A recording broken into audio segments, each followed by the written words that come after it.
चलो बच्चों, आज का विषय शुरू करते हैं। तो आप बताइए,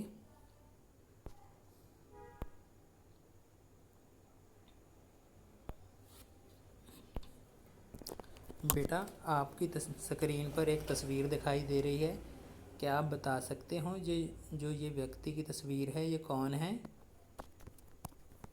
जी हाँ, ये हमारे देश के प्रधानमंत्री श्री नरेंद्र दामोदर दास मोदी जी हैं। तो बेटा इसी प्रकार आपको स्क्रीन पर एक और तस्वीर दिखाई दे रही है। तो क्या आप बता सकते हो कि ये कौन है? जी हाँ बेटा, शाबाश। ये है अमिताभ बच्चन, हमारे अभिनेता। तो इसी प्रकार आपकी स्क्रीन पर एक और तस्वीर दिखाई दे रही है। तो क्या आप बता सकते हो कि ये तस्वीर किस चीज़ की है? हाँ जी बेटा, शाबाश। ये है रेडियो। रेडियो के साथ ही एक तस्वीर और स्क्रीन पर दिखाई दे रही है। अब आप क्या बता सकते हो ये कौन सी तस्वीर है? जी हाँ, ये है टेलीफोन।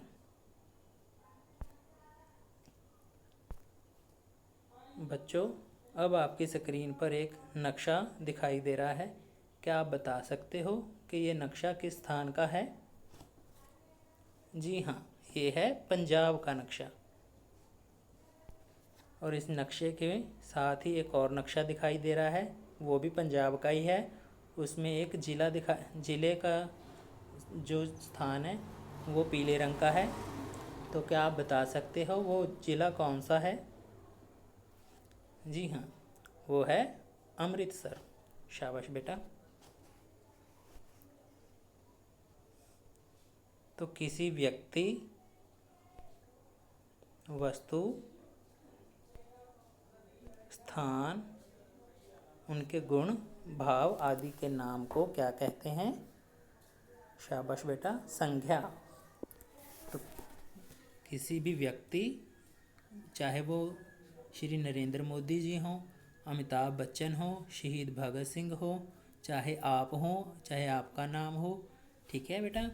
तो कोई भी व्यक्ति का नाम और वस्तुएं radio, telephone, pen, pencil, bed, खटिया या बैग, पुस्तकें, जो भी कोई भी वस्तुएं, स्थान जैसे अमृतसर, पंजाब, भारत, कनाडा, अमेरिका, कोई भी स्थान बेटा। तो किसी व्यक्ति का नाम हो, वस्तु का नाम हो, स्थान का नाम हो, या उनके गुण हो, या उनके कोई भी भाव प्रकट करे, उनके सभी के नाम को क्या कहते हैं? संज्ञा। हाँ जी बेटा, शाबाश। अब क्या आप बता सकते हो कि संज्ञा के स्थान पर प्रयोग होने वाले शब्द को क्या कहते हैं? संज्ञा के स्थान पर प्रयोग होने वाले शब्द को क्या कहते हैं? हाँ जी बेटा, शाबाश। उसको कहते हैं सर्वनाम। अंग्रेजी में उसे बोलते हैं प्रनाउन। तो आज हम प्रनाउन, सर्वनाम विषय का अध्ययन करेंगे। तो सर्वनाम की परिभाषा करते हैं बेटा। तो सर्वनाम क्या होता है, हम बताएंगे। संज्ञा के स्थान पर प्रयुक्त होने वाले शब्दों को सर्वनाम कहते हैं। जैसे मैं, मेरा, हमारा, तुम, तेरा, तुम्हारा, वह, वे, उसका, यह, ये इत्यादि। तो बच्चों, जो भी संज्ञा के स्थान पर प्रयोग होंगे शब्द, उन्हें हम सर्वनाम कहते हैं। चाहे वो व्यक्ति के स्थान पर, व्यक्ति के नाम के स्थान पर प्रयोग हों, चाहे वो वस्तु के नाम पर प्रयोग हों, चाहे वो किसी स्थान के स्थान पर कोई भी शब्द प्रयोग करेंगे तो वो सर्वनाम कहलाएगा। तो बेटा आगे है सर्वनाम के भेद। तो सर्वनाम के 6 भेद होते हैं। पहला है पुरुषवाचक सर्वनाम, जिसे हम अंग्रेजी में बोलते हैं पर्सनल प्रनाउन। नंबर 2 पर है निश्चयवाचक सर्वनाम, जिसे हम अंग्रेजी में बोलते हैं डेफिनेट प्रनाउन। नंबर 3 पर है अनिश्चयवाचक सर्वनाम। अंग्रेजी में इसको बच्चे बेटा बोलते हैं इनडेफिनेट प्रनाउन। प्रश्नवाचक सर्वनाम, तो इसे अंग्रेजी में हम बोलते हैं इंटेरोगेटिव प्रनाउन। नंबर 5 पर है निजवाचक सर्वनाम, इसे हम अंग्रेजी में बोलते हैं रिफ्लेक्सिव प्रनाउन। नंबर 6 पर है संबंधवाचक सर्वनाम, इसे हम अंग्रेजी में बेटा बोलते हैं रिलेटिव प्रनाउन। ठीक है बेटा, तो ये हमारे सर्वनाम के 6 भेद हैं। पहला पुरुषवाचक सर्वनाम, निश्चयवाचक सर्वनाम, अनिश्चयवाचक सर्वनाम, प्रश्नवाचक सर्वनाम, निजवाचक सर्वनाम और संबंधवाचक सर्वनाम। अब बेटा हम जो हमारे सर्वनाम के 6 भेद हैं, हम एक एक का विस्तार पूर्वक वर्णन करेंगे, तो वो आगे हम चलते हैं। तो पहला जो भेद था वो है पुरुषवाचक सर्वनाम। तो जिन सर्वनाम शब्दों का प्रयोग वक्ता, श्रोता तथा किसी तीसरे व्यक्ति जिसके बारे में बात की जा रही है के लिए होता है, वह शब्द कहलाते हैं पुरुषवाचक सर्वनाम। तो बेटा जो वक्ता होता है वो बोलने वाला, जैसे कि मैं अब बोल रहा हूँ, मैं वक्ता हूँ। श्रोता होते हैं जो वक्ता को सुनते हैं, तो जैसे आप सब हो वो श्रोता हो, सुनने वाले हो। ठीक है। तीसरा व्यक्ति वो होता है अन्य जिसके बारे में हम बात कर रहे हैं। जो वक्ता है उत्तम पुरुष है, जो श्रोता है वो मध्यम पुरुष है। वक्ता और श्रोता जिसके बारे में बात करते हैं वो अन्य पुरुष होता है, थर्ड पर्सन। तो इसी प्रकार जो पुरुषवाचक सर्वनाम है 3 प्रकार के होते हैं, उत्तम पुरुष, मध्यम पुरुष, अन्य पुरुष। उत्तम पुरुष को अंग्रेजी में बोलते हैं फर्स्ट पर्सन, मध्यम पुरुष को बोलते हैं सेकंड पर्सन, अन्य पुरुष को बोलते हैं थर्ड पर्सन। जब उत्तम पुरुष अपने बारे में बात करेगा तो वो अपने जो नाम होगा उसकी जगह पर जो शब्द प्रयोग करेगा वो है मैं, हम, मैंने, हमने इत्यादि।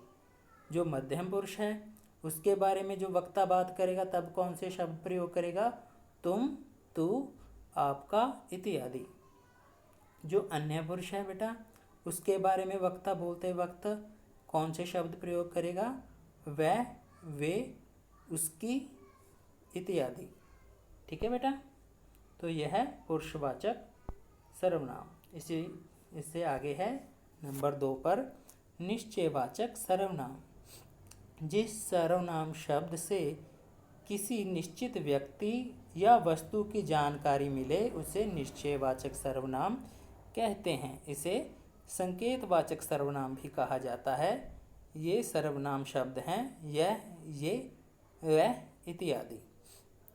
बेटा ये निश्चयवाचक सर्वनाम में हम जिस चीज़ के बारे में, चाहे वो व्यक्ति हो, वस्तु हो, स्थान हो या कोई भी चीज़ हो, उसके बारे में हमें पक्का यकीन हो कि वो उतनी ही चीज़ है। ठीक है। जैसे कोई 5 व्यक्ति हैं तो हमें पक्का निश्चय है कि वो 5 ही हैं। ठीक है। कोई मान लीजिए 2 किलो शुगर है, चीनी, तो हमें पक्का पता है वो 2 किलो ही है। तो ये हमारा निश्चय है, हमें पक्का पता है कि वो चीज़ उतनी ही है। तो उसके बारे में निश्चित जानकारी है तो वो होगा निश्चयवाचक सर्वनाम। उदाहरण देखिए बेटा, ये मेरा कमरा है। ठीक है। अब पक्का पता है कि जो जिस कमरे में हम बैठे हैं वो मेरा ही है। ठीक है। ये जूते मेरे हैं, तो ये भी हमें पक्का ही पता है कि ये जूते मेरे हैं। ठीक है बेटा। तो आगे है वह पिताजी का चश्मा है, तो हमें पक्का पता है कि जो वो चश्मा है हमारे पिताजी का ही है। ठीक है। और अन्य किसी का नहीं। तो इससे हमें क्या है, हमारा जो ज्ञान है, जानकारी है, वो निश्चित है कि वो पक्की है कि हमें इसके बारे में पूर्ण ज्ञान है। तो वो है निश्चयवाचक सर्वनाम। इसी प्रकार इसके विपरीत ही आगे जो तीसरा भेद है, तीसरी किस्म है अनिश्चयवाचक सर्वनाम। तो बेटा ये बिल्कुल निश्चयवाचक के विपरीत है। तो जैसे जिस सर्वनाम शब्द से किसी व्यक्ति या वस्तु की निश्चित जानकारी नहीं मिलती वे अनिश्चयवाचक सर्वनाम कहलाते हैं। ये शब्द हैं कोई, कुछ, किसी ने इत्यादि। कहने का मतलब ये है कि कोई भी व्यक्ति के बारे में, वस्तु के बारे में, स्थान के बारे में हमें पूर्ण निश्चित जानकारी नहीं है, हम सिर्फ अंदाज़ा ही लगा सकते हैं। ठीक है, अगर हमें पूरी निश्चित जानकारी है तो वो निश्चयवाचक सर्वनाम कहलाएगा। अब हमें निश्चित जानकारी नहीं है, हमें सिर्फ कुछ अंदाज़ा ही है, पक्का नहीं पता, तो ये अनिश्चयवाचक सर्वनाम कहलाएगा। उदाहरण देखिए, कोई छत पर खड़ा है। ठीक है, अब छत पर कौन खड़ा है इसके बारे में हमें पक्का पता नहीं है कि कौन है। अगर मैं कहूँ कि राम छत पर खड़ा है, या श्याम छत पर खड़ा है, या मोहन छत पर खड़ा है, तो मुझे पहले पता है कि वो कौन है जो छत पर खड़ा है, वो होगा निश्चयवाचक सर्वनाम। अब मुझे पक्का नहीं पता कि छत पर कौन खड़ा है, बस इतना सी जानकारी है कि कोई छत पर खड़ा है, तो ये हो गया अनिश्चयवाचक, क्योंकि मेरी जो जानकारी है वो अधूरी है। तो इसी प्रकार है कुछ खाने को ले आओ। अब आपने कुछ खाने को ले आओ इतना ही कहा है। अब आपने जो भी खाने की चीज़ें हैं उनका किसी का नाम नहीं लिया, इसलिए कुछ भी आ सकता है। ठीक है, जो अगर आप उसका नाम लेते, जैसे हमें रोटी चाहिए तो आपको रोटी ही मिलती, तो अब आपको निश्चित जानकारी नहीं है कि क्या आएगा खाने में, तो आपने कहा कुछ खाने को ले आओ, ये आपका अंदाज़ा या कुछ ना कुछ तो आएगा ही। तो ये हमें इसके बारे में पूर्ण जानकारी ना होने के कारण ये अनिश्चयवाचक सर्वनाम है। ठीक है बेटा, आगे चलते हैं। आगे है प्रश्नवाचक सर्वनाम। जिन सर्वनाम शब्दों का प्रयोग प्रश्न करने या पूछने के लिए किया जाता है वह प्रश्नवाचक सर्वनाम कहलाते हैं। ये सर्वनाम शब्द हैं कौन, किसने, क्या, किसे। अब बच्चों, जैसे कि नाम से ही पता चल रहा है प्रश्नवाचक सर्वनाम। ठीक है बेटा, तो जिन शब्दों का प्रयोग हम प्रश्न पूछने के लिए करते हैं, दूसरों से बात करते वक्त हम कोई प्रश्न पूछें तो जिन शब्दों का हम प्रयोग करेंगे वो उन शब्दों को क्या बोलते हैं, प्रश्नवाचक सर्वनाम। हम वो कौन कौन से शब्द हैं जो प्रयोग करते हैं प्रश्न पूछते वक्त, कौन, किसने, क्या, किसे इत्यादि, कोई भी और शब्द हो सकते हैं। ठीक है बेटा, तो इसकी पहचान क्या है बेटा, वाक्य के अंत में प्रश्न चिन्ह, प्रश्न सूचक जो होता है वो लगा होता है। तो जैसे उदाहरण देखिए, आज किसे आना है, इसके अंत में प्रश्न सूचक है, तो ये इससे पहचान होती है कि ये जो वाक्य है प्रश्नवाचक है, इसमें प्रश्न पूछ रहे हैं। इसी प्रकार दूसरा है, ये बात किसने बताई। आगे है, कौन है जो शोर कर रहा है। अंत में क्वेश्चन मार्क प्रश्न सूचक होने के कारण इसकी पहचान होती है कि ये प्रश्नवाचक है। क्या कहा है उसने, तो अंत में प्रश्न सूचक लगा हुआ है, आगे शब्द हमने प्रयोग किया है क्या, तो इससे पहचान होती है कि ये प्रश्नवाचक सर्वनाम है। समझ में आ गई बेटा, तो हम आगे चलते हैं।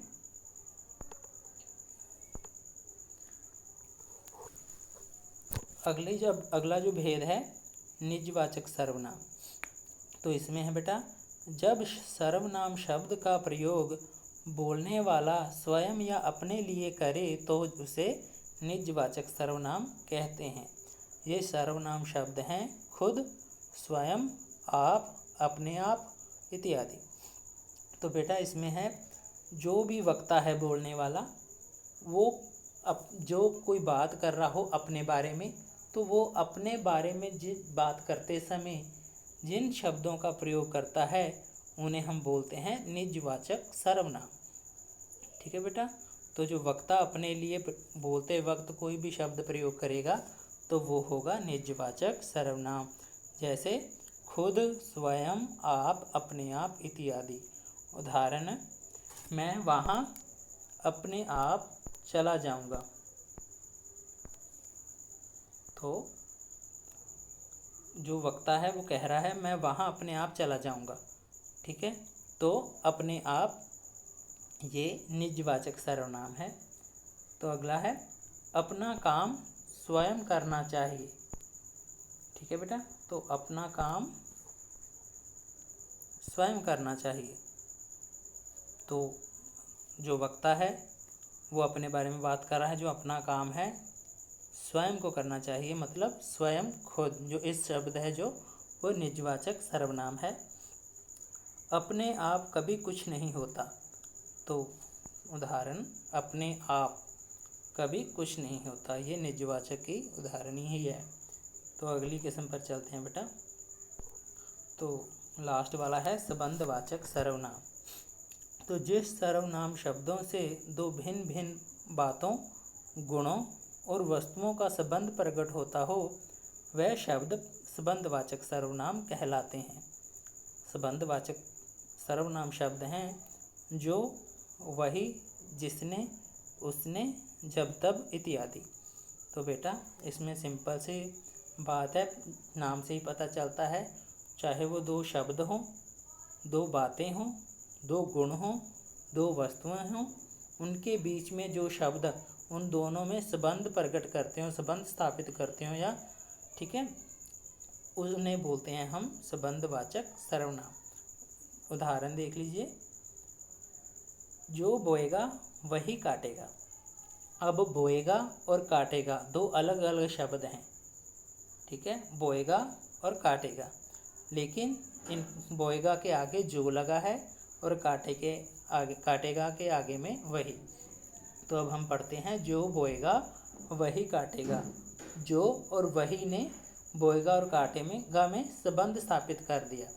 अब ऐसा लगता है कि ये दोनों शब्द एक ही हैं, एक जैसे ही हैं। तो ये है संबंधवाचक सर्वनाम।